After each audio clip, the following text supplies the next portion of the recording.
सुप्रभात मेरे प्यारे बच्चों। कैसे आप सब लोग? आशा करती हूँ कि आप अपने घर में स्वस्थ एवं सुरक्षित होंगे। तो स्वागत है आप सभी का आज की इस वीडियो में। आज हम पढ़ेंगे कक्षा 7वीं का आपकी जो हिंदी की पाठ्य पुस्तिका है वसंत, उसका पाठ क्रमांक 6 रक्त और हमारा शरीर भाग 2। तो इसके पहले के भाग में हमने पढ़ा था कि अनिल को किस प्रकार जो डॉक्टर दीदी है वह एनीमिया के बारे में बताते हैं कि यह रोग किसकी वजह से होता है। अपने शरीर में रक्त की कमी होने की वजह से हमें एनीमिया होता है। फिर अनिल पूछता है, इसके आगे का भाग हम पढ़ेंगे, तो क्या असंतुलित आहार लेने मात्र से हम एनीमिया से बचे रह सकते हैं? अनिल ने सवाल किया। फिर अनिल दीदी से सवाल पूछता है कि अगर हम एक संतुलित आहार, पौष्टिक आहार ले तो क्या हम इस एनीमिया से बच सकते हैं? तो दीदी बोली हाँ, यह काफ़ी हद तक सही होगा। यह तो एनीमिया बहुत से कारणों से होता है। जो एनीमिया है वो बहुत से कारणों से होता है, किंतु हमारे देश में इससे सबसे बड़ा हमारे देश में जो एनीमिया होने का सबसे बड़ा कारण है पौष्टिक आहार की कमी। हमारे जो भारत देश में है एनीमिया होने का सबसे बड़ा कारण क्या है बोलते हैं? पौष्टिक आहार की कमी की वजह से यह होता है। इसके अलावा इस रोग का एक और बड़ा कारण है पेट में कीड़ों का हो जाना। ये कीड़े प्राय दूषित जल और खाद्य पदार्थों द्वारा हमारे शरीर में प्रवेश करते हैं। एनीमिया होने का दूसरा कारण क्या है? अपने शरीर में पेट में जो कीड़े हो जाते हैं, जो दूषित जल मतलब गंदा पानी पीने से, या फिर जो हम खाद्य पदार्थ खाते हैं उनके द्वारा भी वो हमारे शरीर में प्रवेश करते हैं। अतः इनसे बचने के लिए यह आवश्यक कि हम पूरी साफ सफाई से बनाए गए पदार्थ ही ग्रहण करें। हमें जो साफ सुथरे तरीके से बनाया गया ही खाद्य पदार्थ खाना चाहिए। भोजन करने से पूर्व अच्छी तरह से हाथ धो लें और साफ पानी पिए। और हाँ, अनिल, एक किस्म के कीड़े भी हैं जिनके अंडे जमीन की ऊपर की सतह पर पाए जाते हैं। इन अंडों से उत्पन्न हुए लार्वे त्वचा के रास्ते शरीर में प्रवेश कर आंतों में अपना घर बना लेते हैं। इनसे बचने का सहज उपाय है कि शौच के लिए हम शौचालय का ही प्रयोग करें और इधर उधर नंगे पैर ना घूमें। तो डॉक्टर दीदी अनिल को बताती है कि हमें साफ सफाई का भी अवश्य ध्यान रखना चाहिए। खाने के पूर्व हमें हाथ धोना चाहिए अच्छे से, या फिर शौचालय के लिए हमें शौच जाने के लिए हमें शौचालय का ही इस्तेमाल करना चाहिए। आने के बाद हाथ पाँव अच्छे से वॉश करना है, धोना है। तो स्वच्छता के जरिए भी हम इस एनीमिया से बच सकते हैं, क्योंकि गंदगी से भी यह बीमारी अपने शरीर में जो कीड़े हैं वहाँ अपने शरीर में प्रवेश करते हैं, जिसकी वजह से भी एनीमिया हो सकता है। तो दीदी को अनिल कहता है कि दीदी, यह तो आपने बहुत ही महत्वपूर्ण बातें बताई। अनिल बोला, वह पल भर सोच में फिर अनिल दीदी को बोलता है, अनिल बोला वह पल भर सोच में डूबा रहा। फिर बोला, आपने बताया था कि रक्त में सफ़ेद कण और बिंबाणु मतलब प्लेटलेट कण भी होते हैं, शरीर में उनका क्या काम है? अब डॉक्टर दीदी को अनिल दूसरा सवाल पूछता है कि जो अपने शरीर में जो बिंबाणु है उनका अपने शरीर में क्या काम है? तो डॉक्टर दीदी बोलती है कि जो सफ़ेद कण है जो अपने शरीर में, वह वास्तव में हमारे शरीर के वीर सिपाही है। जब रोगाणु शरीर पर धावा बोलने की कोशिश करते हैं तो सफ़ेद कण उनसे डटकर मुकाबला करते हैं। तो जो ये अपने शरीर में जो सफ़ेद कण है, सफ़ेद रक्त कण है, वह अपने शरीर में वीर सिपाही का काम करते हैं। जो अपने शरीर में जो बाहर के जो रोगाणु जो मतलब कोई भी कीटाणु या रोगाणु अपने अटैक करते हैं तो उनको बचाने का काम कौन करता है? यह सफ़ेद रक्त कण करते हैं। तो सफ़ेद कण उनसे डटकर मुकाबला करते हैं और जहाँ तक संभव हो पाता है रोगाणुओं को भीतर घर नहीं करने देते। बस संक्षेप में यो मान लो कि बहुत से रोगों से हमारी रक्षा करते हैं। जो ये सफ़ेद रक्त कण होते हैं ये बहुत से रोगों से हमारी रक्षा करते हैं। ये हमारे शरीर में किस तरह काम करते हैं? वीर सिपाही की तरह काम करते हैं। और बिंबाणुओं का काम है चोट लगने पर रक्त जमाव क्रिया में मदद करना। और जो ये बिंबाणु का काम क्या है अपने शरीर में? जब हमें कोई चोट लग जाती है तो उस चोट लगने के बाद अपने शरीर से रक्त निकलता है, उस रक्त को रोके रखने का काम करते हैं ये बिंबाणु। रक्त के तरल भाग प्लाज्मा में एक विशेष किस्म की प्रोटीन होती है जो रक्तवाहिका की कटी फटी दीवार में मकड़ी के जाले के समान एक जाला बुन देती है। बिंबाणु इस जाले से चिपक जाते हैं और इस तरह दीवार में आई दरार भर जाती है, जिससे रक्त बाहर निकलना बंद हो जाता है। अनिल बोला, दीदी, घाव गहरा हो तब खून बहता ही चला जाता है।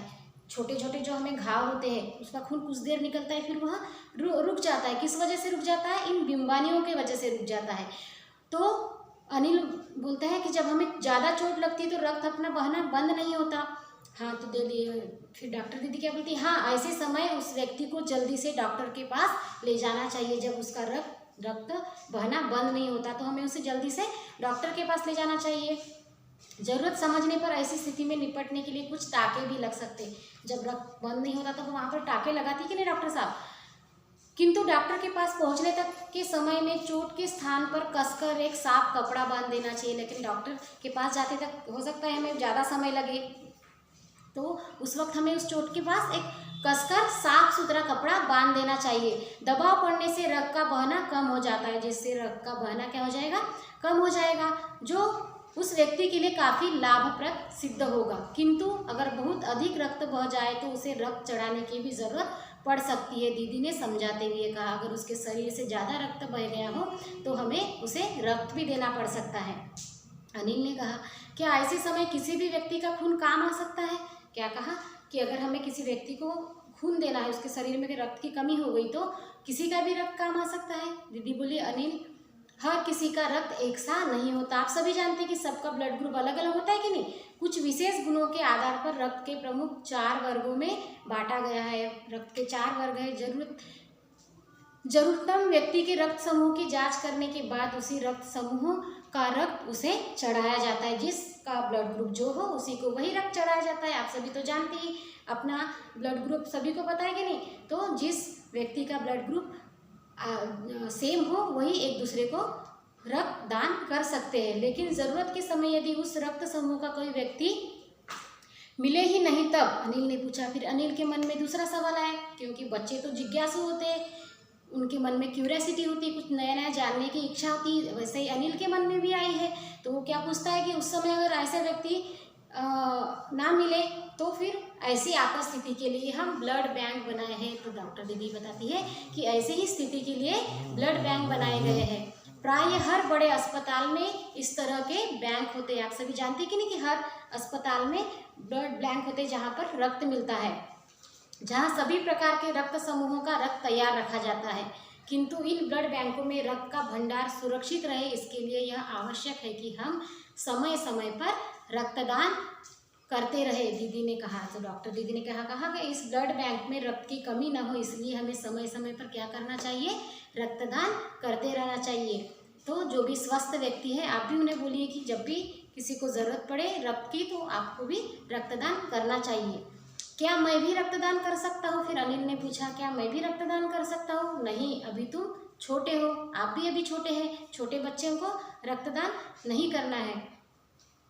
अभी तुम छोटे हो, 18 वर्ष से अधिक उम्र के स्वस्थ व्यक्ति ही रक्तदान कर सकते हैं। तो कौन रक्तदान कर सकता है? जिसकी उम्र 18 साल के ऊपर है और वह स्वस्थ है, उसे कोई भी बीमारी ना हो, वह शारीरिक रूप से फिट हो, वही व्यक्ति क्या कर सकता है, रक्तदान कर सकता है। एक समय में उसे लगभग 300 मिलीमीटर रक्त ही लिया जाता है। तो एक समय में उसके शरीर का सारा रक्त निकाल देते हैं क्या?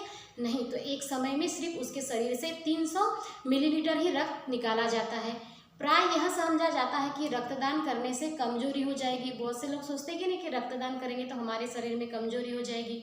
यह विचार क्या है, बिल्कुल निराधार है। हमारा शरीर इतना रक्त तो कुछ ही दिनों में बना लेता है।